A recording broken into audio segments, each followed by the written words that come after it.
Ai. Então, Olá. tudo bem? Como está, malta? Já passou uma noite da Christmas Jam e hoje o que é que vamos ter, Daniela?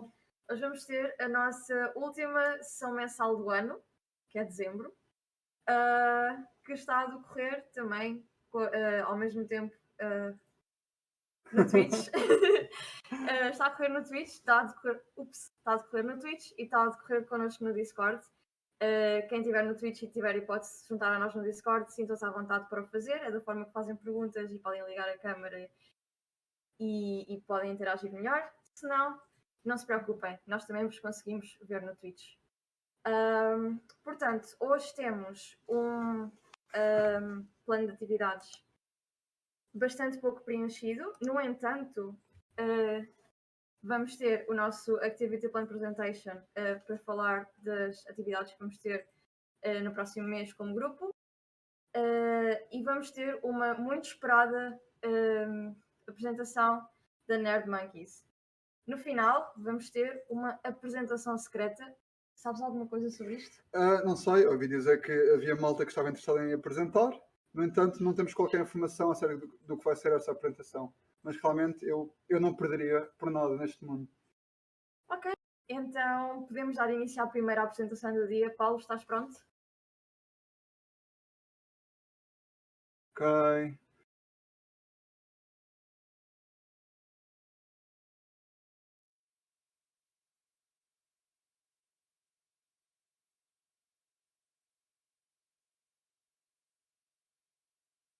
Estou sim.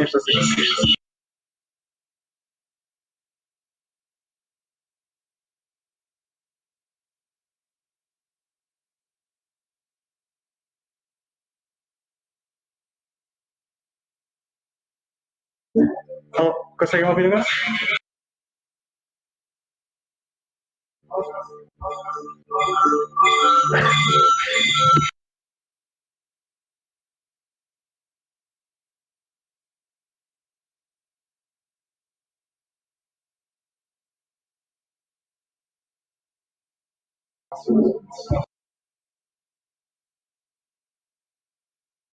Agora.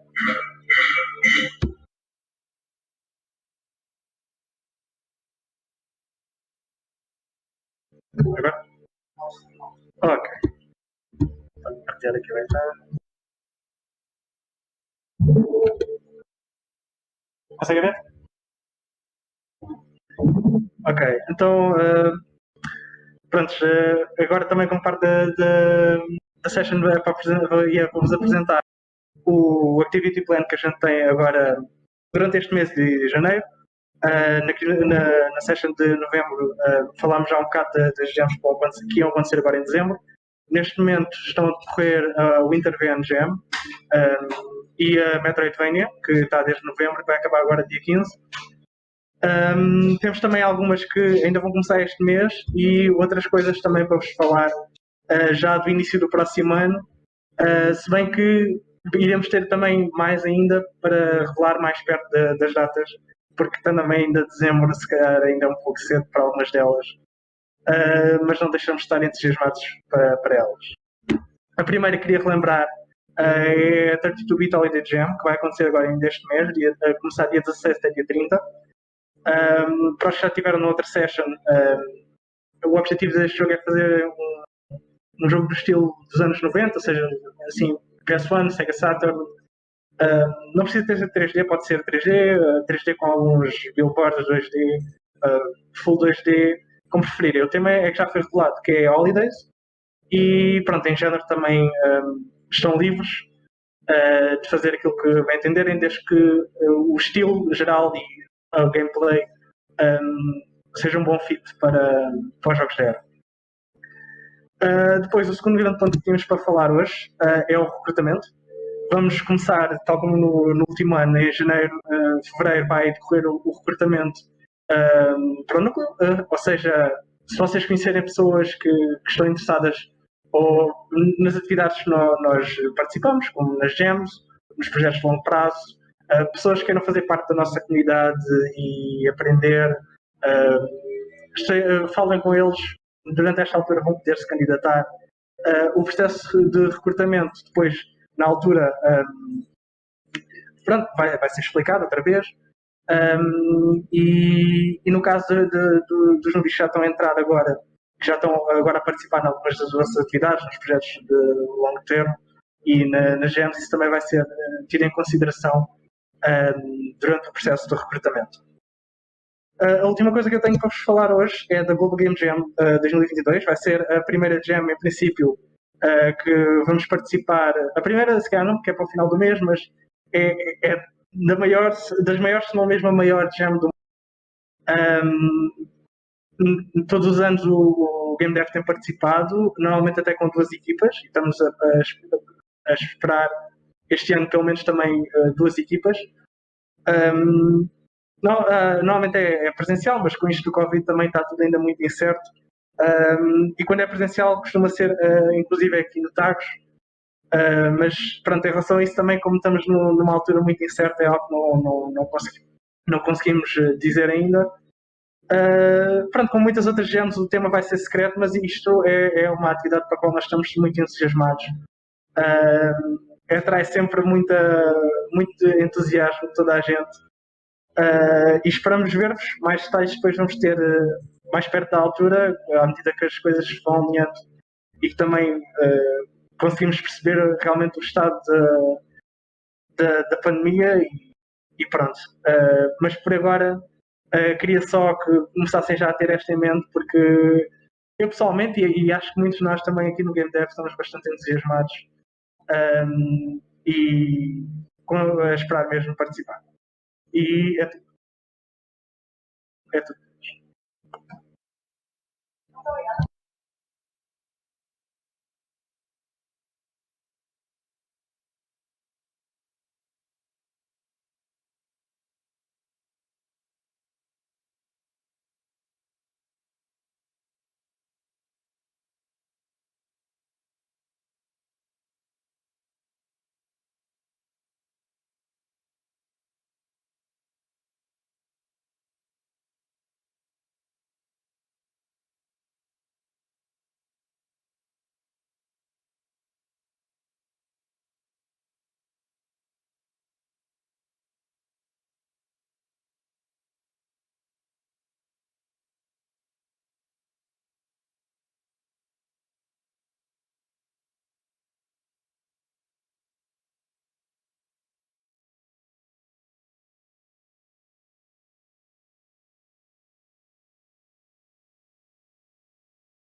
Eu acho que o Eduardo tem alguma coisa a dizer sobre a participação dele.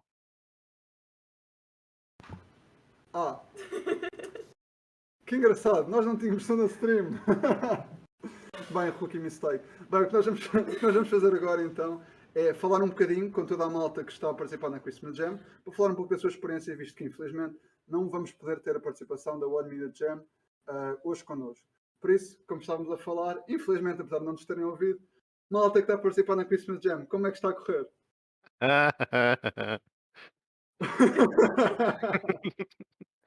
Não. Até agora, pelo menos falo para mim que está a correr bem. Ainda não há grande coisa feita, propriamente. Está ainda muito mais na parte conceptual. Mas está a ser engraçado pegar na cartinha que o Pai Natal deu e a fazer o papel de Pai Natal, porque aparentemente o Pai Natal este ano foi tão preguiçoso que temos de ser nós a fazer o trabalho, não é? Um bocado estranho, mas não me vou queixar muito. Mas é engraçado porque no nosso caso, pronto, não vou estar aqui a dar spoiler de nada, né? Mas Claro. são 2 ideias muito diferentes e tentar arranjar uma maneira das 2 ligarem uma com a outra e ainda por cima disso tudo dar um jogo que funcione não é das coisas mais normais que nós temos feito, mas acho que está a ser uma experiência engraçada. E acham que, por exemplo, o facto do jogo ter apenas gente 1 a 2 minutos pode ajudar esse fator? Ou que Está a torna ajudar ainda mais... imenso. Ok. Imenso. De certa forma, uma pessoa pensaria que limita demasiado a criatividade que uma pessoa pode ter, mas para 48 horas, 2 minutos, acho que já é mais que chega. Eu gostava de dizer que, ao contrário do Patrício, o nosso jogo já tem um demo, está disponível na minha página do Bué da itch.io, bom. És e bué da que bom. a nossa jam está a correr bastante bem, portanto, à noite vamos poder partilhar o jogo com toda a gente e espero que toda a gente tenha aproveito para jogar. No nosso caso, as ideias combinam até bastante bem, diria eu. Tivemos sorte no nosso Pai Natal, ou nos nossos. Bem, com as cartas que recebemos. E está a correr bem. E acho que a cena de 1 minuto é perfeito. E ajuda bastante a focar. E é isso. Estou passando a Christmas Jam. Pensavas que não ia a ti? Fábio, nem te está a ouvir, se calhar. Não. O Fábio. Só a primeira Não tenho parte, nada rapaz. a dizer. Não tenho nada a dizer. Só que eu só não tenho o meu jogo no Itch porque a pessoa que me escreveu o Pai Natal, devido ao tema que me deu, eu não posso pôr aquele jogo no Itch.io. É só isso que eu tenho a dizer. Ok. Oh, Calma lá. Se calhar também não podes pôr na stream, digo eu. Pá, ele não mostrou nada ainda. Verdade, eu acho que também não posso pôr na stream. Oh, meu Deus. Ok. Ahm, Eu queria dizer que neste momento estou então um bocado assustado com os teus temas, mas espero que Vamos acima de tudo te estejas a divertir, que é o objetivo da stream e da Christmas Jam. God. Bem, e penso que já são horas de passarmos então para a nossa apresentação com o nosso orador. O que achas? eu acho que sim, eu acho que sim. Bem, então, será que o nosso orador pronto? Jota, estás pronto para a apresentação? É para mim? Exatamente, tudo bem? Bom dia, pessoal. Está tudo bem com vocês? Já vi que está aqui Como tudo muito animado. Está tudo bem. Sim, é que eu gosto de ver toda a gente. Só uma pergunta, vocês aqui estão todos a falar em português, serão para fazer a apresentação em inglês? Como é que preferem? Mesmo igual. Pode fazer em português, porque assim toda a malta também que nos está a acompanhar na stream, quer no Discord, consegue seguir a apresentação. Ok, claríssimo. Para mim é diferente, então vamos lá fazer em português. Já agora, bom dia pessoal e muito bem, parabéns estarem aqui levantadinhos, cedinho, no fim de semana, a trabalhar em videojogos. Tudo bem? Tem muito trabalho pela frente, continuem. Há quantas horas é que cá começaram? Começaram ontem a que horas? Começámos às 6, ou 7, aliás, que foi quando recebemos o tema. Ok. Quantas horas são é que cada um está aqui em cima? Ou dormiram muito esta noite? 6, 5. Não, eu dormi bem. É o suficiente, vá. Exato. Para pensar.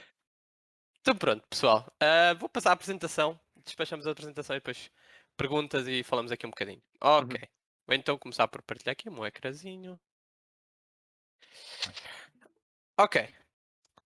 Outra vez, bom dia. Sou o João Aires de Matos e sou um game lead e programmer na Nerd Monkeys e faço videojogos. Quando deviam esperar, se não fizesse videojogos não estava aqui. Acho que estava noutro sítio, passear. Pronto, como é que eu comecei? Tirei o meu curso em Aveiro, não tirei em Lisboa, não tirei no técnico, longe disso. E o meu curso foi Engenharia em Computadores, ou seja, nada a ver com videojogos. Nunca tive nada a nível educacional no mundo dos videojogos. Tirei o meu mestrado, foi um mestrado integrado em Engenharia de Computadores, onde, pronto, como podem deduzir, aprendi a programar e não muito mais que isso. Ok? Depois, acabei o meu curso, enquanto fazia a minha tese fui contratado e passei logo e o meu primeiro trabalho foi para a Deloitte, Portugal.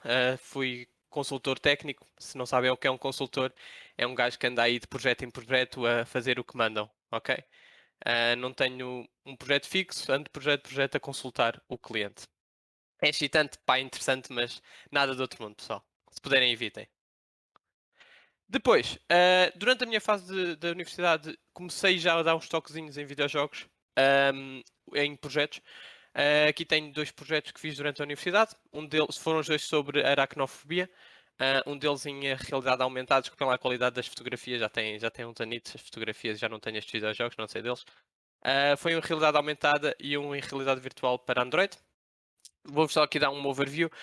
O projeto consistia em, basicamente, nós tínhamos um dashboard em Django, em Python, que podias ver no computador, e esse dashboard estava ligado a um sensor. O sensor as pessoas vestiam, e o sensor também estava ligado ao videojogo. E qual era o objetivo todo? Era alguém estava a ver os sinais vitais da pessoa, e a pessoa estava a jogar estes jogos, ok? enquanto o ritmo cardíaco da pessoa se mantinha numa baseline. Por exemplo, no jogo da direita, o jogo ia evoluindo de nível. Ou seja, o primeiro nível estavam sem caixinhas e depois começavam a passear as aranhas e aumentando consoante o heart rate. Se o heart rate aumentasse muito, o jogo voltava um bocado atrás. Pronto, este jogo foi um bocado para estudar como é que os videojogos poderiam influenciar o estudo a nível de psicologia e tentar combater fobias, ok? Foi o meu primeiro toque em videojogos, fui eu que fiz os videojogos sozinhos porque mais ninguém na minha equipa tinha minimamente paixão por videojogos e foi aqui que começou a aparecer um bocadinho aquela chama e paixão de videojogos. Ok, logo depois de eu sair da universidade, passado um bocadinho de tempo, o que eu fiz foi, eu queria ir para o mundo dos videojogos e eu contactei a Nerd Monkeys, ok? Mas eu não comecei logo a trabalhar para a Nerd Monkeys. Eu comecei como part-time e fazia enquanto tinha o meu trabalho real, fazia algumas coisas para a Nerd Monkeys. Comecei por fazer um videojogo teste que demorei 2 semanas, um dungeon crawler muito simples. E depois, logo que entrei, eu comecei a fazer o protótipo da esquerda, ok? O protótipo da esquerda era um protótipo que era um Dungeon Procedural Generation, ou seja, a ideia do jogo era, nós temos os dungeons, todos gerados automaticamente, e usaríamos personagens do Paragon, ok? A ideia do jogo era para ser focado para streamers, ou seja, as pessoas mandavam mensagem na Twitch, as pessoas mandavam mensagem no Twitter e o jogo reagia a isso, ok?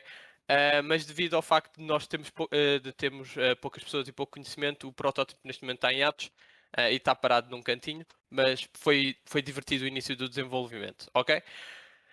Depois disso, veio o jogo que eu vou falar a seguir, mas só aqui para falarmos só de protótipos. O meu último protótipo que eu realizei foi um jogo que não tem nome, é só Codename Bloom. E neste foi um bocadinho diferente, porque ao contrário do outro, não fizemos geração automática, fizemos mesmo criação de mundos. Podem ver aí umas concept arts do jogo. E para a questão dos personagens também já não usamos Paragon, mas usamos MetaHumans. Não sei se vocês todos sabem que são MetaHumans. MetaHumans foi uma ferramenta que a Epic lançou agora há uma questão de uns meses atrás, que é para criar personagens com extrema complexidade a nível facial. A nível de corpo, elas são mais ou menos, mas a nível facial, elas têm milhões de ossos só para a cara, ok? O que é que isto dá? Dá para fazermos motion capture a partir de um simples iPhone. Ou seja, dá para ficar muito realista a nível de cara, ok? Fizemos o protótipo, existe o mundo, pegámos na personagem. O problema da personagem é que não tem roupas simples, tem camisas ou t-shirts, como podem esperar para um jogo espacial ou de exploração. Não vamos pôr lá uma rapariga com uma camisa. Por isso, o que nós fizemos, fomos a uma personagem do Paragon, que é Gadget, removemos-lhe algumas features do corpo e fomos colocar na nossa MetaHuman. Isto causou grandes problemas porque, como podem esperar, primeiro a nível de qualidade, a MetaHuman tem muito mais definição a nível de 4 capas do que as personagens de Gadget do Paragon. E depois interligar os ossos todos foi uma das maiores trabalheiras da nossa vida. Foi de veras horrível. Mas pronto, desenvolvemos um mínimo protótipo, mas neste momento ainda não foi pegado por ninguém, por isso também está parado. Mas esse está mesmo parado porque não tem ninguém para pegar, porque não houve tempo, ok? Depois, qual foi o meu jogo principal? Eu produzi mais ou menos em 6 meses o Monkey Split. Não sei quantas pessoas já ouviram falar do Monkey Split, mas eu sou, infelizmente, e para o mal e para os bens, eu sou o lead e a pessoa responsável pelo Monkey Split. O Monkey Split é muito divertido porque começou de uma maneira simplesmente aleatória. Houve um rapaz, um estagiário que chegou aqui, fez uma demo e mostrou um jogo com uma personagem de Paragon a andar lado para o outro, e simplesmente o que ele fez foi, se tocasse noutra pessoa apanhava. E nós, então, mas isto poderia ser interessante. Então o que é que fizemos? Pegámos nesse conceito e produzimos um jogo a partir daí. E daí veio o Monkey Split. O Monkey Split, então, para quem não conhece, é um jogo multiplayer, um jogo de party, onde o objetivo final deste jogo, que estamos a produzir devagarinho, é ser um party hub. Muito na vibe de Mario Party e Jackbox Parties e coisas assim. Uma pessoa chega lá, tem um menu com os vários minijogos e a pessoa seleciona o minijogo e vai para esse minijogo e joga o que quiser e não é só focado no que é o jogo neste momento, ok? Neste momento tem 2 modos de jogo, em que 2 ou mais pessoas se podem juntar, ou seja, não temos qualquer tipo de pessoa sozinha pode jogar, porque o jogo é multiplayer. E também não temos bots, mas uma pessoa pode simplesmente chegar lá e juntar-se a um servidor que já está a correr, por isso não há grande stress. Os 2 modos de jogo neste momento são o Catch, ok? Neste primeiro modo do jogo, o objetivo é existe um splitter, é um macaco diferente dos outros, é aquele macaquinho que está ali escondido. E o objetivo dele é apanhar os outros macacos todos, ok? Ele ganha se apanhar os macacos todos. O resto dos macacos, o objetivo deles é existem itens espalhados pelo mapa. Para variados mapas há variados itens, e o objetivo deles é apanhar estes itens e metê-los em caixinhas, ok? Enquanto não são apanhados, obviamente. E pronto, ganha a primeira equipa, consegui fazer uma das tarefas. O segundo modo de jogo é então o Monkey Kart, ok? Este jogo foi o que já foi lançado há relativamente pouco tempo. E o objetivo é, cada um dos macaquinhos está em bumper cards, carrinho de choque. E o objetivo é então um grab da flag, ok? Há duas flags de cada equipa de cada lado, ou seja, a equipa é dividida em duas equipas, um conjunto das pessoas. E o objetivo é roubarmos a bandeira do inimigo e trazermos para a nossa base. Ganha a equipa que roubar as primeiras X flags, ok? O jogo é free to play, por isso podem simplesmente sacar e jogar com os vossos amigos. A única coisa que temos é itens compráveis para porem chapeuzinhos e itens para os vossos macaquinhos. Todos os itens são no máximo 99 cêntimos. Isto porquê? Porque nós queríamos tomar leverage do mercado das cartas. Como vocês se calhar muitos já fizeram, vocês recebem a carta, vendem a carta e têm dinheiro na Steam. E o nosso objetivo era muito trabalhar com isso, era criar um mercado interno mesmo do Monkey Split baseado nisso. A pessoa vende uma carta e agora já consegue comprar um chapéuzinho do Monkey Split e já consegue personalizar um macaco, depois pode vender e de certeza que vai comprar outro e andar a brincar, ok? Esqueci-me de dizer, mas o jogo foi completamente feito em Unreal Engine. Neste não usei programação a nível de linguagem, não usei C++, usei foi blueprints. Porque é que eu decidi usar blueprints? Primeiro que tudo era eu sozinho a programar. Isto fez com que o C++ poderia ser um bocadinho overwhelming ali de repente, porque era o meu primeiro full game. E depois, a nível de blueprints, é muito mais rápido testar coisas e a nível também do Unreal é muito mais fácil debugging e testing e era muito mais rápido o desenvolvimento. Foi por isso que foi completamente decidido fazer blueprints, ok? Este jogo também é muito interessante porque nunca teve uma equipa fixa, ok? A única pessoa completamente física ao longo do jogo inteiro fui eu. Este jogo sempre foi um jogo muito experimental a nível da nerd, por isso, primeiramente, como eu vou falar a seguir, foi um jogo completamente construído público, desde o início que foi construído ao longo com a comunidade, e depois não tive uma equipa fixa porque trabalhava sempre com aos interns ou só pessoas que me vinham ajudar e ficavam, ou seja, o objetivo nunca tive uma equipa por trás, ou seja, às vezes 3 em 3 meses mudava de pessoas, outras vezes tinha uma pessoa durante uma semana e depois ficava sem ela, ou seja, foi muito interessante como líder lidar com este tipo de atividade, porque primeiro não podia focar numa pessoa, não podia apaixonar, ficar amigo e ali agarrado à pessoa porque podia perdê-la a qualquer minuto, e isso fazia com que uma pessoa tivesse mais caução, e a outra é que tu tínhamos sempre aquele espera de X tempo para que a pessoa se habitue ao projeto e comece a ser produtiva. Por isso evoluiu muito em mim a possibilidade de lhes passar informação e eles rapidamente já estarem com o conhecimento e conseguirem produzir. Ok? Mas pronto, tópico principal que eu vos vim falar aqui hoje. O que faz este jogo diferente de qualquer outro jogo multiplayer que nós vemos por aí, seja os League of Legends, seja os Fortnite da vida, sejam qualquer um desses jogos, é que este jogo foi feito completamente ao lado da comunidade, ok? Isto foi uma ideia que surgiu desde o início, por lado do Diogo Vasconcelos, em que o jogo é completamente público, ao lado daqueles jogos em que no início é um codename e é top secret e não sei o quê. Este jogo, a partir do momento que houve a primeira iteração e que o jogo era jogável, o jogo na altura nem era jogável. Como é que aconteceu isto tudo? No início nós tínhamos uma ideia, ok? Tínhamos a ideia dos itens, mas nós não fomos desenvolver a parte de apanhar os itens e dizer, olhem, vá, porque ainda ia demorar umas semanitas. Então o que é que nós fizemos? Nós tínhamos um protótipo que era literalmente os macacos andavam de um lado para o outro, os macacos não faziam nada, só andavam de um lado para o outro e tínhamos luzes no chão, ou coisas no chão, no próprio mapa. E nós íamos, vá, então o conceito do jogo é ficar em cima disso durante 3 segundos e depois podem continuar. E o pessoal foi começando a dar feedback se era divertido ou se não era. Ou seja, nós desde a primeira iteração que nos juntámos com a comunidade e tentámos produzir algo para a comunidade com a comunidade, ok? Por isso, como é que aconteceu? Nada era público. Quando nós construímos um novo mapa havia leaks ou havia pessoas a postar no Discord público. Qualquer coisa a nível de som, novos itens e assim, o pessoal publicava lá para o Discord, ou seja, os desenvolvedores publicavam para lá. Depois também haviam muitos gatherings, ou seja, nós fazíamos com bastante frequência, ou sempre que havia uma nova iteração, nós juntávamos os devs lá no Discord público e o pessoal da comunidade juntava-se a nós, falava connosco, discutíamos ideias, ou seja, muitas das ideias que vocês podem ver hoje implementadas no jogo, muitas podem ter sido decididas pela comunidade. Também às vezes tivemos um ou dois pools para decidir qual era o novo mapa. Se não me engano, este Ice Mode foi decidido pela comunidade, ok? Por isso foi mesmo construído. Eles decidiram que era este e nós construímos a partir daí. E deixem-me só ver aqui uma coisa. Ok. Este Ice Mode também tivemos um mapa que também foi decidido pela comunidade, não tenho a certeza de qual. E o que é que isto também causava muito?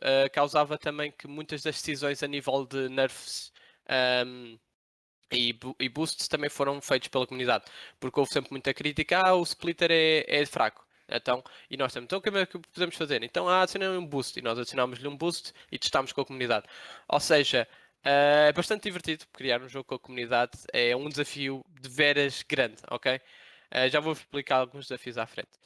O que é que nós também tivemos? Além disto tudo, além de fazermos o jogo ao lado da comunidade, nós também tivemos alguma parte da comunidade a criar conteúdo para nós, ok? Aqui só estou a mostrar assim ficheiros no Drive porque não me apetecia abrir o projeto e começar a tirar lá screenshots. Sou sincero, não tive muito tempo desta apresentação. Mas o que é que nós dissemos? Nós dissemos, vamos-vos abrir as portas e vocês podem criar conteúdo, ok? O que é que aconteceu? Primeiro tivemos uns artistas 3D a produzirem muitos itens, temos para aí 27 chapéus que neste momento ainda nem estão no jogo, só estão alguns que foram produzidos por artistas 3D.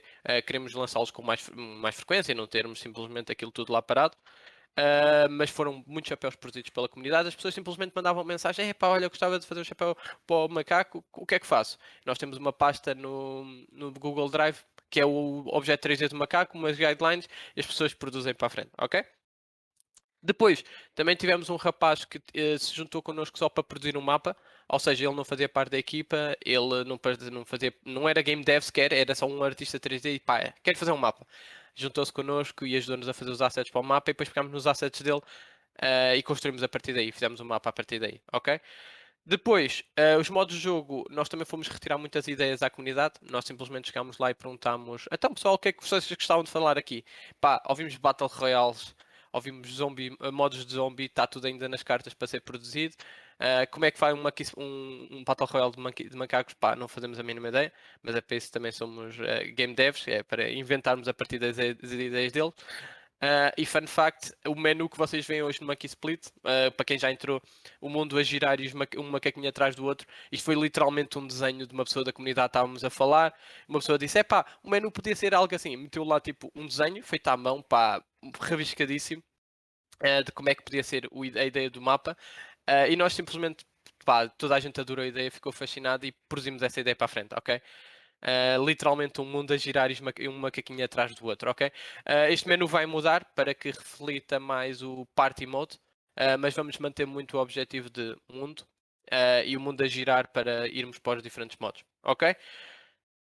Com isto tudo, quais foram os grandes problemas causados por criar um jogo com a comunidade, ok? Um dos primeiros grandes problemas e que cria muita pressão e ansiedade na equipa é que temos que lançar os updates com muito mais frequência. Ok? Para não perdermos uma comunidade, para não perdermos o afeto com a comunidade, nós temos que lançar com muito mais frequência um update, não podemos deixar simplesmente os gajos um ano sem nada. Ou seja, mesmo que seja um update de epá, olhem aqui isto que estamos a trabalhar, temos que estar sempre a lançar updates e mesmo a nível de updates de videojogos nós tentamos ter uma timeline bastante fixa de updates para que o pessoal pá, não perca o interesse e vejam que nós realmente estamos interessados. Mas isto, lá está, como vocês podem deduzir, cria muitos problemas a nível de stress, ok? Porque a maioria destes updates nem eram muito testados pela nossa parte. Como este jogo foi lançado e ainda está em Early Access, nós sempre nos abrimos muito a dizer, pessoal, nós vamos lançar os updates, mas vão ter bugs, ok? Nós somos uma equipa extremamente pequena, não temos como testar, nem temos muito tempo além do desenvolvimento para poder testar, por isso nós lançávamos updates com o mínimo nível de testes, ok? O que é que isto acontecia? Isto dava um grande expose a nós. Como vocês podem ver ali à direita no Discord da comunidade, bugs mais bugs, mais bugs. E estávamos simplesmente, tipo, estávamos online no Discord e recebíamos, epá, olha um bug. Epá, olha um bug. E pronto, e eu como lead e único programador, lá tinha eu que ir brincar ao encontro dos bugs e corrigi-los. Ou seja, isto é muito... A equipa era pequena, por isso não havia tanto esse stress, mas é muito... dá um grande expose à equipa e torna-a demasiado visível a nível da comunidade. Faz com que possam sofrer muito stress e assim, mas por acaso a equipa sempre lidou muito com isso e sempre se divertiu imenso a fazer isso. Mas se fosse uma comunidade mais tóxica ou maior, ou seja, uma comunidade mesmo gigantesca, pá, isto podia ser preocupante porque nós vemos aí tantas histórias de desenvolvedores de jogos a receberem death threats só porque sim.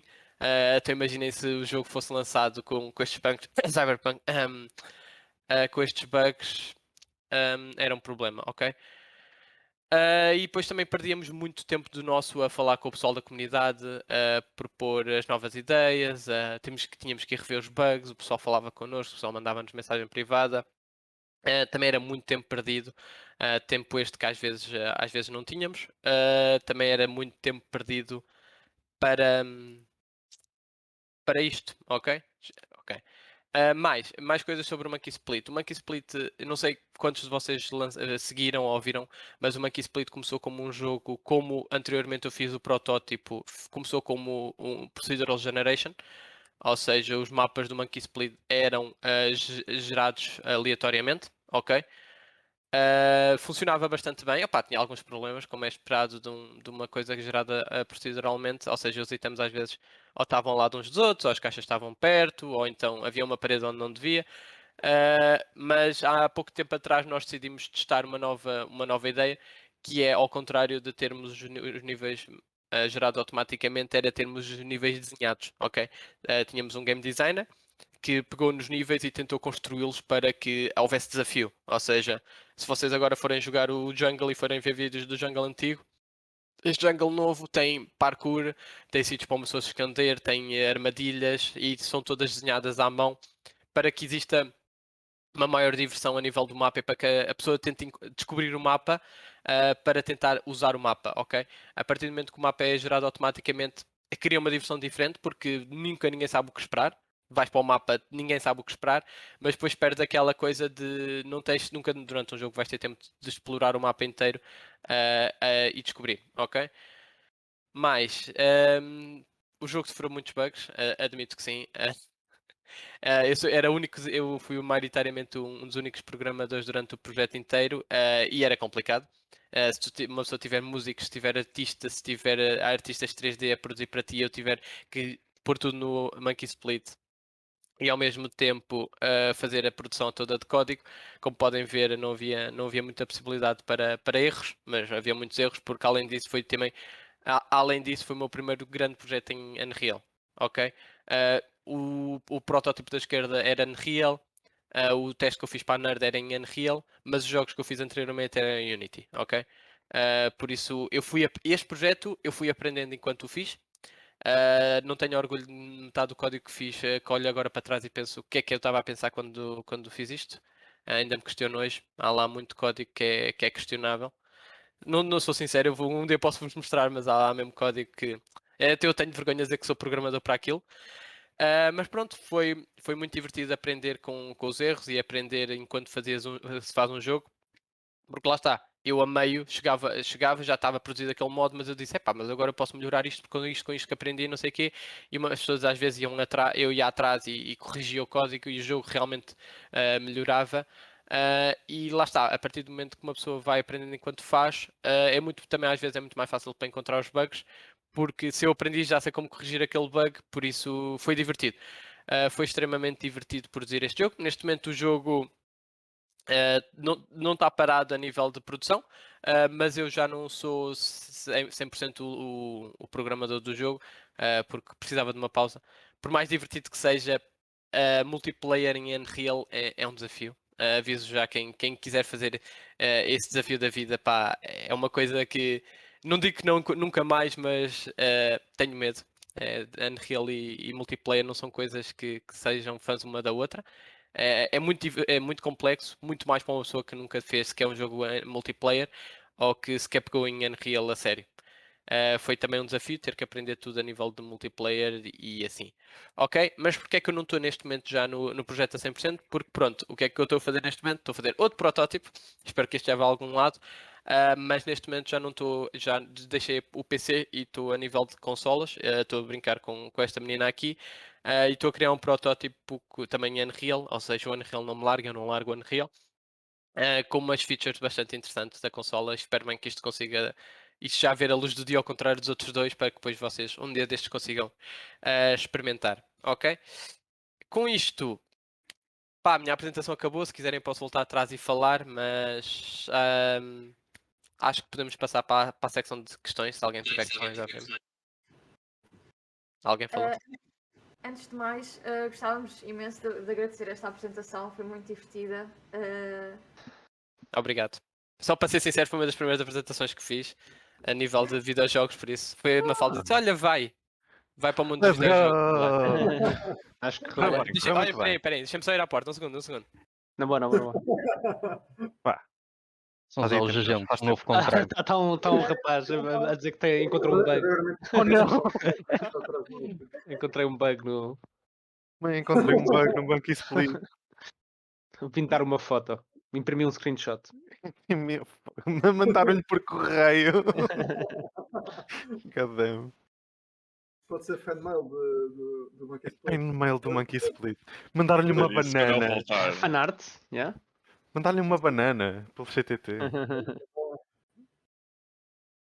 Era muito bom. Deus. Então, Bem, olha, depois eu tenho uma questão para colocar já. Eu tenho Então, Uma ou duas. duas, mediante o Sim, tempo. sim. Eu também tenho É uma bom. questão. Sim, acho que perguntas sobre isto acho que não falta. Então vá escolher um número. Dois. Isto num sistema de 100 anos. Vamos fazer por ordem. Oh não. realmente também tenho uma. Isto. Mas Não temos que tem, ter não atenção à malta, porque depois a seguir vamos ter a apresentação especial. Secreta. Não sabemos Sim, qual. se tiverem muitas perguntas, nem há a próxima apresentação, não há. Ela vai ser sempre, Stress. porque é do HDT. Mas... Temos muito tempo. Ai. Vai durar até às 2. Desculpem lá, pessoal. Não faz mal. Meu Deus. Estávamos a dizer que tinhas recebido um fã em casa, a dizer que havia mais um bug no Monkey Split. Vi uma carta com Tive bugs medo, no tive correio. medo, mas não era o carteiro. Ao sábado, não sei o que Ok, eu vá lá. fazer. Com E tinha fanart. cartas com bugs. Não tenho medo de abrir a carta. Ah, Estamos Fico aqui a feliz de terem falar- gostado. Uhum. Estamos aqui a Força. falar, há imensas questões. Esperemos que estejas pronto. Eu vou só pedir então para. Neste momento já podem interromper a stream, assim também conseguimos Ok, mostrar ok. toda a gente, Ok. enquanto fazem as questões. Isto, eu separo. Ok. Então, vá, Manuel, estás aí todo ansioso por fazer a primeira pergunta. Sim, eu queria falar sobre aquela experiência que tu fizeste do Aracnofobia. Como é que surgiu essa ideia? Foi tipo alguém que te contactou para fazeres? Ou foi só uma coisa que estavas a fazer na Deloitte? Foi só, Aquilo era foi na uma universidade. transição. Ah, ok, boa. Aquilo foi uma cadeira da universidade. Foi uma cadeira Uhum. que é. Nós temos. Se calhar vocês também não têm, nós temos uma cadeira Sim. que é durante o semestre inteiro, que é um projeto. É mesmo projeto de engenharia informática, que é nosso terceiro ano. Em Uhum. vez de ser a tese, que é depois no mestrado, é um semestre inteiro que é um projeto. E o nosso professor, orientador, já trabalhava com nível de psicologia assim. E até a minha tese depois teve a ver com psicologia. Mas o que aconteceu foi, lá está, ele queria sensores e não sei o quê, e nós pensámos, por que não sensores? E medo, fobia. E depois pensámos no jogo e fizemos uma interligação contínua do jogo com sensores, com uma dashboard para o psicólogo ver. Foi tudo na universidade, foi um projeto da universidade esse. Ok, isso é fixe. Eu posso quase jurar que eu vi esse jogo nas notícias, não sei se foi esse em específico. Ah, não, já mas- sei. Tu viste o do Bernardo, que é Uhum. uma pessoa que era investigador quando eu estava a tirar a Uhum. licenciatura, e ele também estava um bocado nessa vibe, mas ele tinha o Magic Leap da Apple, que Sim, até sim. pegavas na aranha e podias mexer na aranha. Exatamente, sim, que era Exatamente, para yeah. combater um bocadinho a fobia, de fazer tipo exposure tipo, O gradual. nosso projeto Uhum. foi dar nisso, não, que foi Pois, ok, continuação, ok. foi no Bernardo, yeah, Ok, exatamente. ótimo. Ele investiu. Pronto, era isso. Bom. Ok, fixe. Portanto, veio da universidade, fixe. E depois Exatamente. queria falar um bocadinho nesta questão do final, tu falaste um bocadinho que vocês tinham os mapas e os desenhos feitos em PCG, por exemplo, em que era gerado proceduralmente, mas depois optaram por uma coisa mais desenhada porque o jogador a experiência dos jogadores era melhor. Tu achas que conseguias melhorar o algoritmo que vocês tinham para PCG para também, agora que já viste o que é que o designer fez, para fazer com que os níveis ficassem um bocadinho mais parecidos com o que era suposto? Ou não Ah, pensaram nisso? Eu acho que nunca iria conseguir com que Uhum. fizesse que o algoritmo ficasse tão bom a nível de desenho, obviamente que sim, isso também é Uhum. lógico. Mas claro que agora, depois de ter uma pessoa, imagina, primeiro era só eu. Pá, eu desenhava um Yeah. mapa, aquilo ficava desenhado e eu, epá, está bonito, vamos para a frente. Mas depois tive Uhum. alguém que fazia aquilo da vida, ou aprendeu aquilo e disse-me, olha, isto aqui é interessante, isto aqui, e eu comecei, epá, mas realmente fazer isso assim, assim é interessante. Por isso eu agora voltasse atrás e fosse gerar automaticamente, já tinha algumas coisas destas em mente, Uhum. e já fazia um muito melhor trabalho a adicionar, olha aqui um buraco, se isto Uhum. acontecer faz aqui um buraco, se isto acontecer faz aqui uma ponte, por isso acho que já conseguia criar um mapa mais interessante a nível de procedural, e também com mais esses buraquinhos e coisas escondidas que já foi retirado.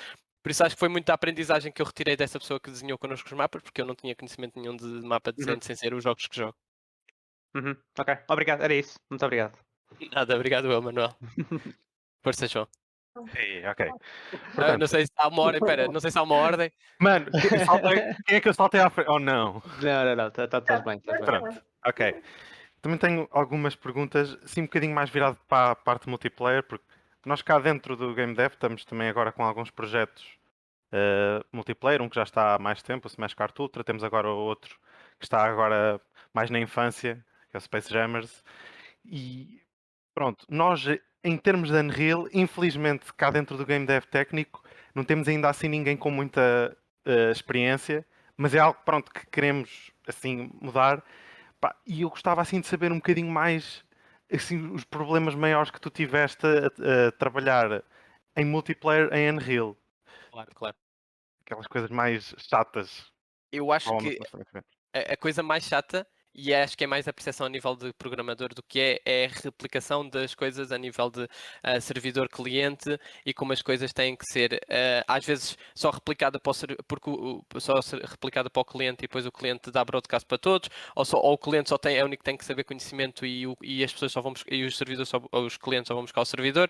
Eu acho que é muito o principal e único e um dos grandes problemas foi esse a nível de replicação, ou seja, perceber o que é que o servidor tem que fazer para que os clientes vejam e o que é que o servidor tem que fazer e passar para os clientes saberem e o que é que tem que ser o cliente só a fazer. Ou seja, acho que é muito essa aprendizagem só inicial de o que é realmente replicação a nível de Unreal. E quando uma pessoa percebe isso, percebe tudo, mas eu, passado 6 meses, eu não percebo replicação a 100%, mas esse é o principal ponto. Se uma pessoa vai se dedicar, primeiro aprendam replicação, e depois façam uns testezinhos, e mesmo assim vai haver coisas que vocês vão pensar, epá, para onde é que isto vai, como é que isto... E depois, às vezes só um cliente vê, às vezes só o servidor que vê, às vezes só os clientes veem, o servidor te cagou naquilo, e tu pensas, estás ali dias, porque só um é que vê e os outros não vê nada, e tu bates pedra a pensar em isso, replicação é uma dor de cabeça. Been there, done that. Ai. Pois. Pronto, a outra pergunta era um bocadinho mais como vocês fazendo um jogo multiplayer, por acaso nós até nem tínhamos pensado muito nisso, mas essa ideia de fazer um desenvolvimento aberto, pá, imagino que isso deve facilitar imenso o processo de iteração. Não sei, pá, é que vocês basicamente assim que têm uma feature nova já estão logo a testar com utilizadores. Exatamente. Sim, sim. Basicamente. Nessa parte é muito boa, não temos que, imagina, ter uma QA interna, fazemos os jogadores são os nossos QAs, é bom e mau. Mas é muito bom a nível de iteração, a iteração é muito mais rápida porque nós lançamos e as pessoas já estão a dar ideias, já estão. Tu também perdes um bocado da necessidade criativa porque os gajos já estão, epá, isto assim, assim, isto ser assim, epá, tu já estás tipo, já lançaste a feature e já tens features para os próximos 10 anos porque os gajos estão ali, sempre a sacar, e lá está, também é muito boa porque as pessoas. Por acaso a comunidade foi sempre muito boa porque eles não diziam, epá, isto está cheio de bugs. Não, eles diziam, mandavam uma screenshot, olha, isto está a dar este problema. Ou seja, era muito mais fácil. Ou mandavam um vídeo, houve pessoas até mandarem-me vídeos de bugs. Ou seja, é muito mais fácil eu chegar lá e saber exatamente, e fazer pinpoint de onde está o bug e corrigi-lo, do que as pessoas só diziam, epá, que merda, tem bugs. Não, o pessoal ia dizer mesmo onde estava e tu chegavas lá, corrigias e às vezes a SF dizia ao fixo, olhem pessoal, este bug está corrigido. Ou seja, é muito mais fácil para encontrar bugs, porque por acaso a comunidade foi muito amigável a esse nível. Aposto que muitas comunidades não são assim, mas por acaso a comunidade Monkey Split sempre foi. Pois, aposto que muitas não são. Pois, Mas acho que em Game Dev Portugal é capaz de. Somos capazes de ter um bocadinho de sorte. isso também não é qualquer um que constrói assim uma comunidade construtiva. Isso aí eu acho que já é um feito só em si, só terem essa comunidade. Pronto. Ouviram malta Space de Jammers? tocar. Ouviram Space Jammers? Dude. Ahm, a minha questão era relativamente à comunidade. De onde é que ela veio? Como é que a criaram? Como é que a moldaram dessa forma? De onde é que ela veio? Não sei, sou sincero também, apareceu. Mas o que apareceu. Acho que muitas das pessoas que começaram na comunidade são pessoas que já conheciam a Nerd, já estavam no Discord da Nerd, já seguiam jogos como o Detetive Crime no Hotel Lisboa. Pessoas que já conheciam a Nerd e já tinham jogado os jogos, ok? E pessoas que estavam a vir para o Out Offline, que na altura que nós estávamos a produzir o Monkey Split, o Out Offline também estava a começar a sair informação pública, trailers e não sei o quê. Ou seja, algumas pessoas vieram para o Discord e para os sítios, para as redes sociais da Nerd por causa desses jogos, ok? E depois o que é que aconteceu foi nós mostrarmos o Monkey Split e apresentámos, pessoal, nós vamos fazer este jogo com vocês. E muitas dessas pessoas começaram a dar o switch desses jogos para o Monkey Split. E depois começou, com os nossos posts nas redes sociais, começou muita gente a ver especificamente para o canal de Discord da Nerd, só por causa do Monkey Split, só porque acharam piada ao facto de estarmos a fazer um jogo com a comunidade. Acho que foi, opá, não é algo comum, a comunidade não é muito ouvida. Eu jogo muitos jogos multiplayer e eu sei que não vou ter uma voz. A comunidade muitas vezes não tem uma... Há casos, claro que tem, mas a comunidade nunca vai ter um poder muito forte sobre o futuro daquilo, ok? E acho que foi muito esse facto, ou seja, construímos com o que já lá estava um bocadinho, com pessoas que já conheciam a Nerd, e depois, consoante as pessoas deram switch porque acharam piada ao projeto, começámos a conseguir trazer rapidamente mais pessoas para o projeto. E foi assim, foi sendo iterativo simplesmente. Mas olha que logo no primeiro dia que nós fizemos a primeira demo, nós já tínhamos pessoas a brincar com o nosso jogo e assim. Por isso, logo na primeira iteração, nós por acaso tivemos sorte, já tínhamos lá algumas pessoas apaixonadas pelo projeto. Vocês fizeram o quê? Posts nas redes sociais, a Discord, chegaram a fazer alguma live stream? Na primeira stream foi literalmente um post por todos os Discord channels. Pessoal, vamos jogar este jogo novo, precisamos de pessoal para testar connosco, estamos a brincar. Ou seja, foi literalmente, nem dissemos, olha, é um jogo de macacos para jogar. Não, pessoal, dissemos, pessoal, precisamos de pessoal para testar, joguem connosco e não sei o quê. Acho que foi mais esse facto. Acho que nem fizemos publicação nas redes sociais nem nada, foi literalmente pelo Discord de fora a dizer, pessoal, venham brincar connosco, venham jogar este jogo, só porque nós precisamos de ideias. E depois daí o pessoal, só nesse já ficou aí algum. E depois nestas iterações seguintes, que ainda não havia o conceito de jogo, era só, estávamos com os pessoais, porque no início nós não era um jogo, nós tínhamos uma ideia e tínhamos macacos a correr de um lado para o outro. O jogo não fazia nada, só andavam macacos de um lado para o outro. Aquilo era uma balbúrdia. E nós tentávamos dizer, pessoal, vamos fazer isto. O pessoal não, o pessoal só corria. Era horrível de lidar com eles às vezes. Mas o início nunca, não era um jogo, ou seja, não havia o conceito de apanhar, de capturar, não havia nada. Nós dizíamos, pessoal, finjam que isto faz isto. E o pessoal fingia e fazia, nós iterámos a partir daí, nós dizíamos, finjam. E eu acho que o pessoal achou muita piada a isso e o pessoal começou a reter, porque nas seguintes nós já tínhamos as pessoas da anterior, ok? Quando nós temos a primeira iteração como jogo, ou seja, jogável, algo que tu apanhas, joga, um jogo do início ao fim, um protótipo jogável, aí já houve publicação nas redes sociais, o que trouxe ainda mais coisas, porque multiplayer em Portugal também não é muito frequente, por isso também acho que introduziu outra excitação a nível português. E aí já houve as redes sociais ao barulho, ok? Aí já houve posts em todas as redes sociais da Nerd a dizer, pessoal, o Monkey Split, nem acho que na altura nem chamava Monkey Split, mas é este jogo, venham experimentar com a comunidade e não sei o que, e ainda trouxe mais pessoas do Discord, além dos que já lá estavam e que alguns chamaram amigos e que não sei o que. Lá está, nesse ponto em que nós começámos no Discord, aquilo nem chamava Monkey Split, aquilo nós tínhamos o codename Escondi, que era de escondidas. Pá, literalmente aquilo não era nada, era macacos a correr. E o pessoal, pá, achou piada porque nós estávamos logo a mostrar-lhes uma coisa partida ali para a frente e eles dizer, imaginem. Mas o início foi, pegámos no pessoal do Discord e spamámos e venham jogar connosco, e quando já tínhamos algo jogável, passámos para as redes sociais. Bem, há mais questões? É Eu mais tenho algo. mais uma questão. Diz. que é mais virado para a parte do Project Management, que é nós aqui no Game Dev temos vários projetos internos com equipas de várias pessoas que normalmente sofrem um bocadinho de mudança de elementos, porque acabam o curso ou seguem a vida ou coisa assim e temos entrada de malta nova. Como é que tu fizeste, como é que vocês fizeram para introduzir estas pessoas novas ao projeto? Vocês fizeram tipo um Game Design Document através de uma wiki? Como é que os meteram a par tipo, da coisa quando eles caem tipo, a meio do projeto que já está em desenvolvimento? Esteja mesmo sincero. Então é o seguinte, a primeira coisa que eu tinha quando eu tinha uma pessoa nova era bem pessoal, para o resto da equipa, bem pessoal, vamos jogar Monkey Split com esta pessoa, por isso de X em X tempo havia sempre uma jogatana de Monkey Split só para a pessoa perceber o que é o jogo, qual é a diversão de jogo, e nós tipo fazíamos as neiras e assim. Acabando isso, a pessoa já tinha o mínimo conceito do que é o jogo, ok? E depois partia eu próprio, eu como lead e project manager e tudo, era tipo Andy Mãozinhas. Eu ia simplesmente iterava pelo que já estava feito. Eu próprio dizia, olha, fizemos isto, com isto, mostrava-lhe tipo, se era um 3D artist, mostrava-lhe a 3D art que já estava feita, se fosse um músico, mostrava-lhe a música que foi feita, e depois dizia, mas eu não quero que faças isto, eu quero que tu, precisamos disto, pá, preciso de chapéu, preciso de roupa, preciso de um mapa novo, mas eu não quero que olhes para os outros só são um template, imagina o tamanho. Só preciso que tu tires esse template, faz a tua arte, faz a tua cena. Os músicos fazem a tua música. Eu nunca digo segue a linha da outra pessoa ou eu quero uma música igual a esta. Não, eu digo sabes a ver a tua arte, só preciso que seja este template, o resto fazes tu. Ok? Nós tínhamos o guideline, obviamente que tínhamos, imagina, o, o roadmap que nós tínhamos de fazer a seguir, mas eu nunca pedi à pessoa que vinha para fazer o trabalho igual à outra pessoa, só pedia o que vinha a seguir, ok? Porque normalmente quando uma pessoa saía do projeto, finalizava a parte dela, ou seja, não deixava tipo uma caca a meio ou um mapa a meio, finalizava. Ou seja, o a seguir era mais fácil. O que é que era difícil realmente? Eu tive um programador ou dois comigo, assim, durante muito pouco tempo, aí era o desafio. Passar a informação a programadores, como tu podes imaginar, é muito mais desafiante do que passar para um artista, porque o programador eu não posso dizer pá, caga no que está aí até agora feito, porque não dá para cagar no que está feito até agora. Mas aí foi o desafio que também me introduziu a eu olhar para o meu próprio código e ser crítico e refazer o meu código, porque a pessoa chegava, então, mas porque é que isto está feito assim, assim, assim?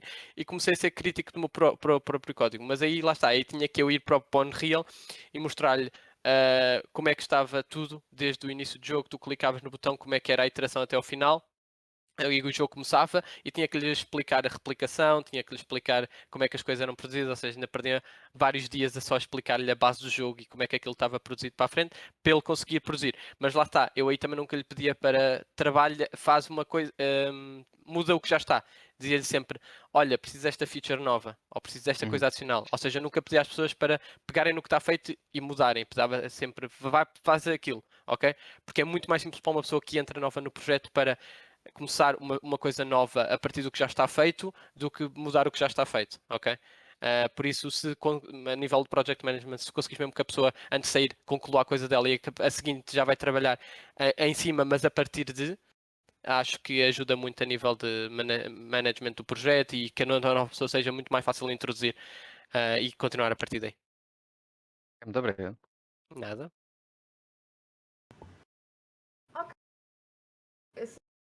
São de perguntas. Está a falhar um bocadinho. Queria. Ui, tá? Agora já está melhor. Ok. Era só para agradecer teres respondido às nossas perguntas. Mais uma vez, obrigada pela apresentação. Vamos então prosseguir com a sessão. Sente à vontade para ficar connosco. Fique sim, senhor. Temos mais uma apresentação hoje. Mas quem é o speaker? Bem, realmente nós ainda não apresentamos o speaker. Acho que assim que os speakers se sentirem prontos para começar a partilha, o podem fazer. E começamos então a última apresentação do dia, a nossa apresentação secreta. Malta, estão prontos? Mano, o meu PC começou a fazer partilha, não sei porquê. Oh, que triste. Pronto, ok. Olá pessoal! Já tinham saudades nossas. Não... O Smash Card vai fazer outra apresentação. Ok. Bom dia a todos. Eu sou o Fábio e este é o João Patrício e nós vamos fazer uma apresentação sobre as nossas dificuldades a desenvolver um jogo multiplayer, mais focado no nosso querido jogo Smash Card Ultra. Para aqueles que nunca ouviram falar do jogo, este jogo foi inspirado naquele sonho que nós temos em criança, quando nós vamos ao supermercado e queremos pegar no carrinho de compras e andar a correr com o carrinho de compras e a bater em tudo, em todo lado. Este jogo já não é uma imaginação, agora pode ser uma realidade e conseguem fazê-lo no jogo. Ah, nós no jogo nós temos vários mini-jogos, como podem ver aqui no trailer, e andar pelo supermercado. Ok. Ah, dos vários jogos que nós temos o jogo clássico, em que vocês têm uma lista de compras e têm de ir às prateleiras apanhar os itens. Nós temos um jogo de corridas, espécie Mario Kart, em que têm de andar pelo mapa e chegar à linha final. Temos um outro modo que é uma plataforma que vai reduzindo e tu tens de empurrar os outros carrinhos para fora até seres o last man standing. Temos o Old Item, que é o único modo que nós temos neste momento para as pessoas jogarem, em que existe um coração dourado que as pessoas têm, existem duas equipas e o objetivo é roubar o coração à outra equipa e a maneira para roubar é bater nos outros carrinhos. Depois o nosso último modo é o Raining Items, em que vão estar itens a chover do céu e nós temos de apanhá-los no nosso carrinho e ganhar a pessoa que tiver ah, mais itens no carrinho. Agora vou falar um bocado da equipa. Este projeto já está em desenvolvimento há mais de um ano. Saiu de uma Game Jam, que é a GMTK Game Jam, e era com o tema Out of Control. A equipa original, que era o Diogo Rato, o Manuel Guimarães, o Ricardo Rodrigues, o Jorge Nunes e o Pedro Soares, foram eles que desenvolveram o design original. Depois disso, eles pararam um bocado o desenvolvimento e a nova equipa pegou no desenvolvimento e iterámos ainda mais na ideia, porque achámos que a ideia era muito boa.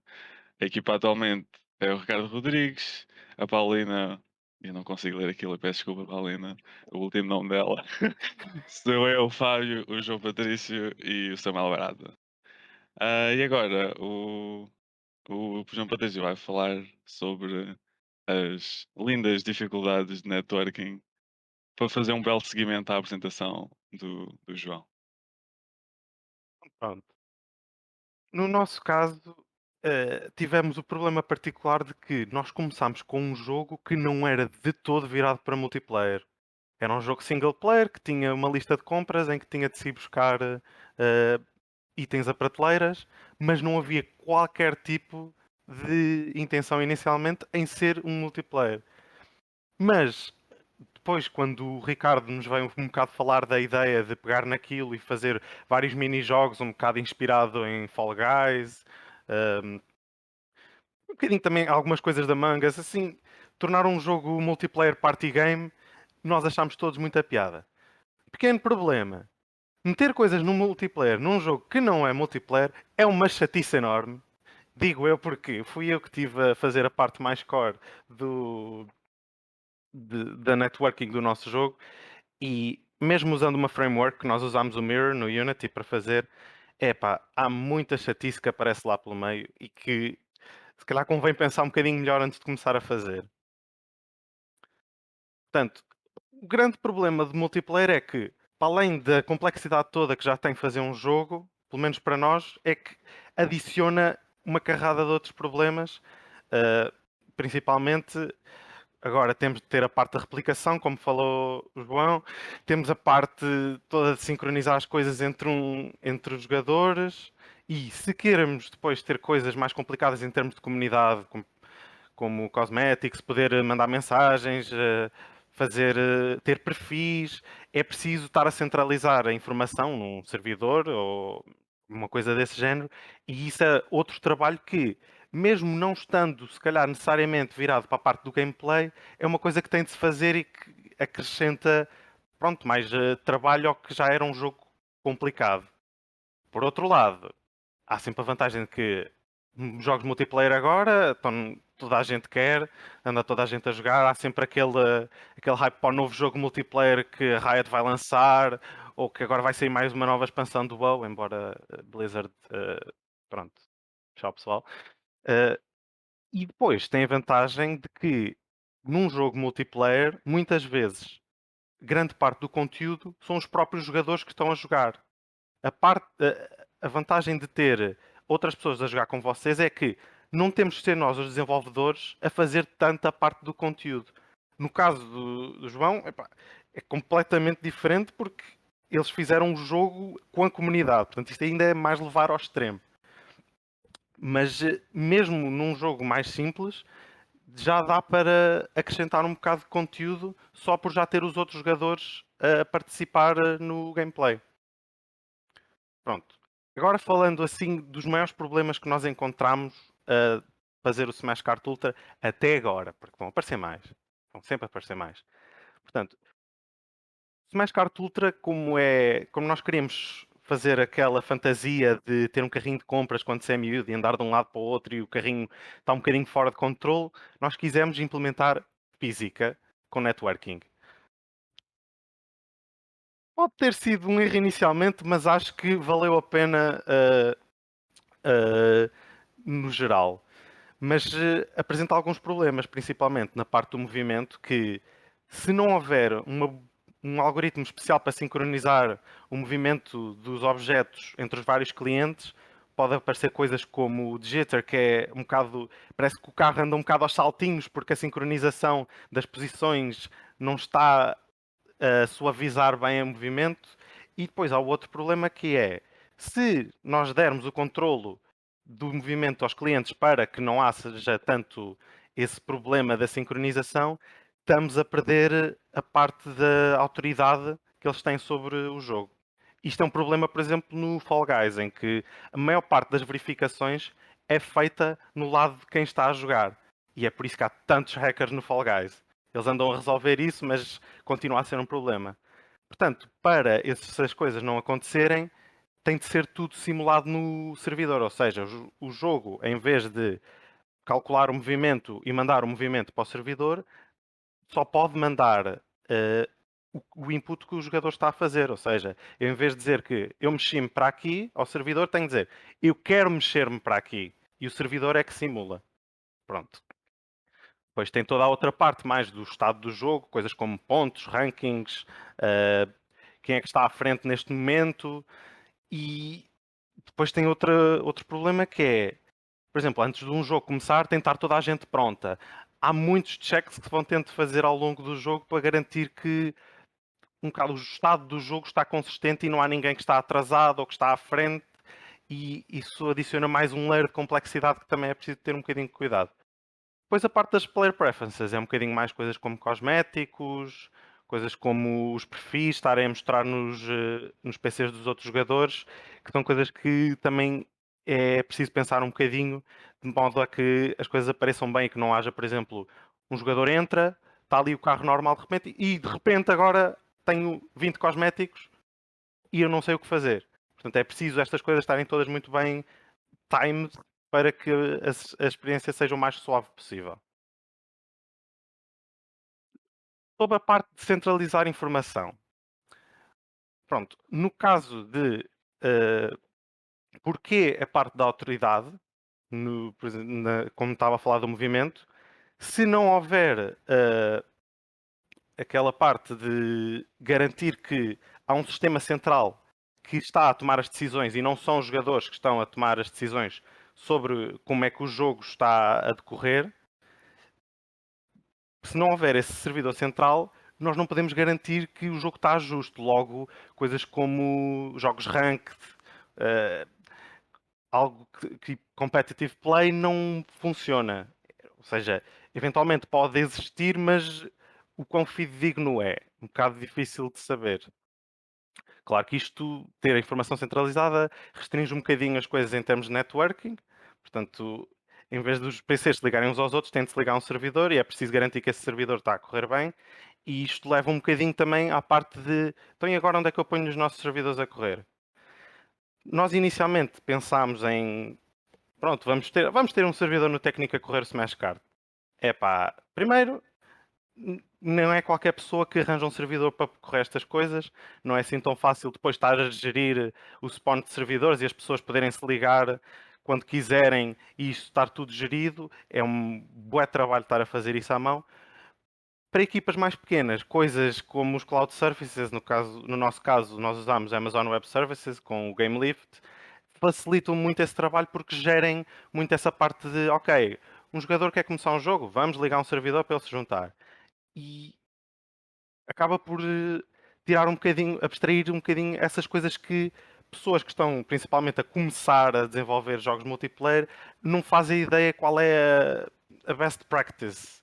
E acaba por libertar a nossa mente para fazer efetivamente o gameplay que nós queremos mostrar aos jogadores. Por último, quando estão a fazer um jogo multiplayer e mesmo um jogo normal, DevOps é das melhores coisas que vocês podem ter, porque há tantas coisas que nós fazemos que podia ser um computador a fazer e nós, como informáticos, às vezes nem pensamos, achamos que nós conseguimos fazer tudo bem e que somos os melhores, mas se há um humano na equação, vai haver erros. Quase certeza. Nós tivemos a maior parte do desenvolvimento do Smashcard a fazer toda a parte de lançar servidores, fazer deploy para a AWS, criar as builds, tudo à mão. E estava sempre a acontecer problemas porque, quando eu estava a criar o servidor na Amazon, enganei-me aqui neste parâmetro e agora ninguém se consegue juntar. Ou fiz uma build para Mac com os parâmetros do Windows e agora está tudo partido. Se automatizarem tudo isto com sistemas de continuous integration, como o GitHub Actions, que é o que nós estamos a usar neste caso, todas estas coisas conseguem ser feitas automaticamente e é muito mais fiável porque vocês têm a listinha de tarefas para o computador fazer, ele vai seguir à risca e não há aquelas coisas que acontecem de erro humano, que é normal, não somos perfeitos, e que vão sempre acabar por acontecer mais tarde ou mais cedo. Portanto, se há alguma tarefa que vocês podem automatizar, seja de criar builds, de lançar os servidores, até a criar a documentação do projeto, ponham um computador a fazê-lo, dá sempre muito jeito. Pronto, para resumir, fazer um jogo multiplayer não é fácil, nunca foi fácil, tem bem problemas para fazer, mas tem várias vantagens, como as que nós falámos, de ter os jogadores a fazer o conteúdo, ser um género muito popular agora. Portanto, se acham que o vosso jogo poderia ter multiplayer e se é uma coisa que vos interessa, lancem-se. Vai ser chato, vai doer, mas muitas vezes eu acho que acaba por valer a pena. E pronto. Acho que é isso, pessoal. Perguntas? Uma cena? Estão à vontade?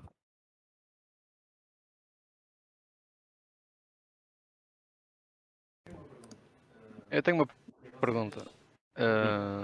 Que é vocês agora tiveram a participar, por exemplo, no FICA e no aniversário do Tags e tiveram a oportunidade pela primeira vez tipo, mostrar o vosso jogo, pelo menos a malta nova, a comunidade tipo fora do nosso meio. Como é que foi a experiência? O que é que acharam? O que é que receberam de lá? O que é que tiraram de lá?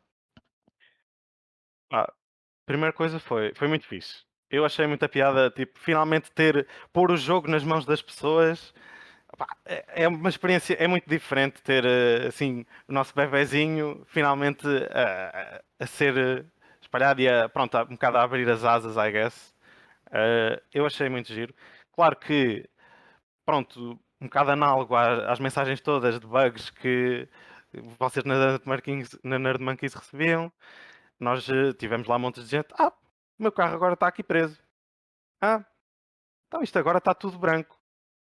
Pronto, houve vários problemas que nós só nas 4, 5 horas que o jogo esteve lá a ser mostrado, nós apanhámos mais problemas que no último meio ano de desenvolvimento antes disso. Portanto, foi uma experiência também muito boa para perceber coisas que nós nunca iríamos descobrir por nós próprios porque já estamos um bocado blinded de estar a desenvolver o jogo sozinho já há tanto tempo. E acho também é também diferente ter somos sempre nós a jogar o jogo e nós já temos uma visão muito pré-definida de como é que se joga o jogo e chegar lá uma pessoa nova que nunca viu o jogo e começar a jogar aquilo pela primeira vez e depois no final também depende com quem é que estávamos a interagir, porque ou era crianças ou já eram pessoas da universidade, do secundário, ou até mesmo adultos. E era sempre, normalmente as crianças acabavam de jogar o jogo e davam mil e uma ideias para, olha, porque é que não fazem isto? E adicionarem isto, e adicionarem aquilo.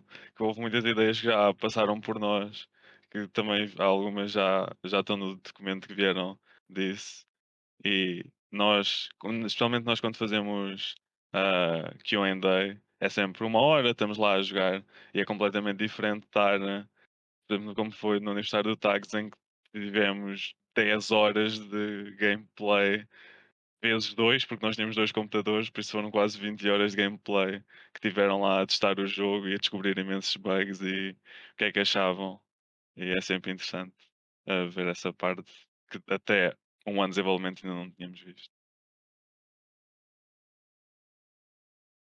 Ok, obrigado. Eu tenho uma questão para vocês. Nós neste momento já, pronto, o Smash Card já tem algum tempo de desenvolvimento. Neste momento, qual é que é o estado do jogo?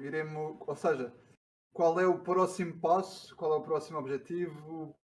Ou seja, irá ser possível um dia jogarmos o jogo ou neste momento, pronto, o desenvolvimento irá parar? Qual é que é para vocês o próximo passo para o jogo? Ou seja, neste momento nós estamos mais a limar arestas também, que vem um bocado ainda da experiência que tivemos no FICA, que tivemos no aniversário do Taco. Estamos um bocado a pegar nesse feedback e a limpar um bocadinho a maneira como as coisas estão estruturadas e como o gameplay funciona. Mas agora, nas próximas semanas, eventualmente também vamos começar já a desenvolver mais conteúdo. Portanto, nós neste momento o único modo que está jogável é o do Hold the Item, que foi o que também estava mostrado no vídeo e que o pessoal jogou até agora. Nós temos algumas competições a que estamos a pensar concorrer, nomeadamente a TXI 22, acho que era assim, que é em janeiro. Também tínhamos pensado noutra mais para julho, que eu já não me lembro exatamente do nome, Fábio, qual é que era? Mas ainda falta Ah, muito. Pronto, também ainda falta bastante. Mas eventualmente a ideia seria lançar o jogo no Steam. Opa, eu diria que. Eu não vou estar a prometer Não, nada, mas não promessas data. pronto, não, mas vai estar. A ideia é o jogo estar eventualmente no Steam. O jogo não vai parar, pelo menos para já. Não, nada indica que isso vá acontecer. Portanto, vai continuar a desenvolver. Claro que eventualmente pode haver mudanças de membros, porque as pessoas também acabam o curso, começam a trabalhar, pá, isso é normal, né? Mas também este projeto já não é a primeira vez que isso acontece. Entre aquela equipa original que nós tínhamos no slide e a que está agora, já houve bué mudanças de membros, montes de gente que entrou, montes de gente que saiu, e cada um deixou a sua marquinha, que também é engraçado. Mas pronto, o jogo vai continuar a ser desenvolvido porque acho que há interesse nisso por parte de toda a gente que está e esteve no jogo. É isso mesmo. Ok, muito obrigado. O que é que Temos vocês mais- acham da fanbase toda que há à volta da versão original do jogo e de que muita gente diz que que a equipa evoluiu um bocado, mas que a equipa original é que tinha as Eu, ideias na. Pois, eu acho que é não só sei, inveja do Manuel Manel. Guimarães, membro Eu da vi equipa vários original. comentários no Twitch chat Também. sobre isso. Isso é salt? É o quê? Isso é tudo muito salt. Também às vezes é Eu ia perguntar se vocês tivessem que fazer um jogo multiplayer em menos de. Quando é que é a entrega da Game Jam? Oh não! Em 24 horas, o que é que vocês usariam? Ou escolhiam mesmo Yeah. afastar o máximo possível? Ok, primeiro, jogo multiplayer online, não. Yeah. Em 48 horas, opa, só se já estivessem super habituados à tecnologia que estão a usar, se já fosse para aí tipo o 20º jogo que fazem multiplayer, porque para 48 horas todos os problemas de networking que já tens normalmente vão aparecer 10 vezes mais. Já, Uhum. acho que é muito arriscado. Não estavas a pensar fazer isso, mas não. Ia fazer uma espécie de HRIO, mas No, pronto. Manel, I see that as a challenge. Go for it. Não, Assim, ainda me faltam acabar em vez de outros usar. 19 jogos Oh, multiplayer. não. Mas Agora, vocês. Acho que foi no projeto do Covid que usaram. Já me lembro do nome da framework, mas não era Mirror, era uma coisa era parecida. o Photon, não era? É o Yeah. Photon. Yeah. Uhum. Talvez aí. E se quiseres usar a Mirror, a única dica que eu diria é diz-me que eu mando o código do Smash Card e copias. Que é a coisa mais fácil. Deixa eu estar, eu Já não está preciso tudo de código. feito. Eu não preciso copiar. Mas vai dar bom. Eu fiz parte da equipa original, sabes como é que é? Ai, Mano, Era isso, as minhas questões. Eu vi Não, vários comentários no Twitch chat sobre isso, portanto. eu vejo Ok, zero mas essa questão. comentários. Obrigado pela apresentação. Muito interessante.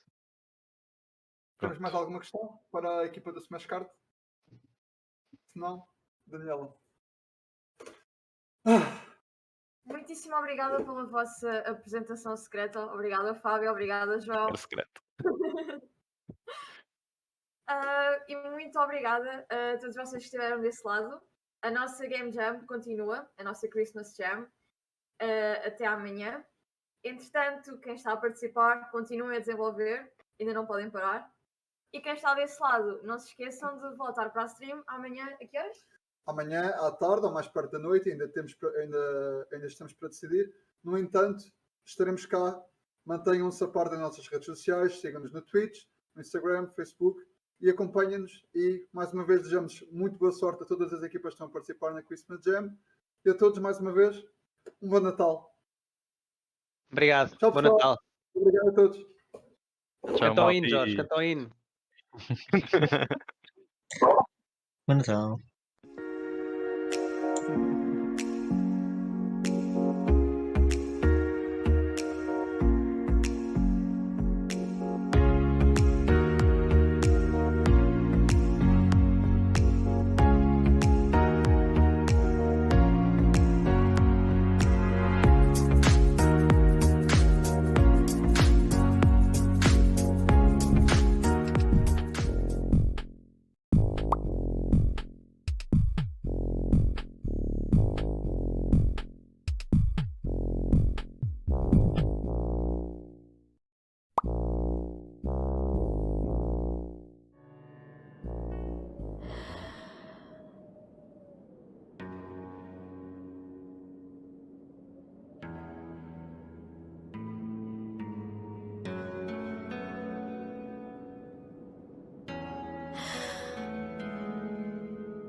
From my position, I know nobody will go through with my vision, so I'ma go hard until the end. A show weak, rappers make me feel like I'm an alien. The way my mind whoops and bends. Hey, you don't mess with me and my crew. We'll leave you feeling like you're the Olympics or the Tokyo Zoo. You'll jump around so much you get crisscrossed, and my crew is never waxing 'cause we stand strong.